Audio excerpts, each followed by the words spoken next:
ದಾಖಲೆ ಸಮೇತ ಕುಮಾರಣ್ಣನ್ಗೆ ಜಾಡಿಸಿದ ಪ್ರದೀಪ್ ಈಶ್ವರ್. ಹೌದು, ವಿಧಾನಮಂಡಲದ ಜಂಟಿ ಅಧಿವೇಶನ ಇಂದು ಆರಂಭಗೊಂಡಿದೆ. ಅಧಿವೇಶನದಲ್ಲಿ ಭಾಗವಹಿಸಲು ಆಗಮಿಸಿದ ಚಿಕ್ಕಬಳ್ಳಾಪುರ ಶಾಸಕ ಪ್ರದೀಪ್ ಈಶ್ವರ್, ಮೈಸೂರು ನಗರಾಭಿವೃದ್ಧಿ ಪ್ರಾಧಿಕಾರದಿಂದ ಮುಖ್ಯಮಂತ್ರಿ ಸಿದ್ದರಾಮಯ್ಯನವರ ಪತ್ನಿಗೆ ಅಕ್ರಮವಾಗಿ 14 ನಿವೇಶನಗಳು ಹಂಚಿಕೆಯಾಗಿರುವ ಆರೋಪಕ್ಕೆ ಸಂಬಂಧಿಸಿದಂತೆ ಬಿಜೆಪಿ ಮತ್ತು ಜೆಡಿಎಸ್ ನಾಯಕರು ನಡೆಸುತ್ತಿರುವ ಪ್ರತಿಭಟನೆಯ ನೈತಿಕತೆಯನ್ನ ಪ್ರಶ್ನಿಸಿದರು.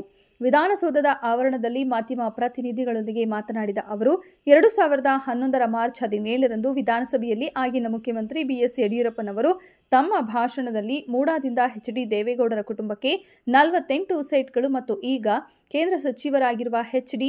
ಕುಮಾರಸ್ವಾಮಿಯವರಿಗೆ 300x200 ಚದರ ಅಡಿ ಸೈಟು ಹಂಚಿಕೆಯಾಗಿರುವ ಸಂಗತಿಯನ್ನ ಹೇಳಿದ್ದರು.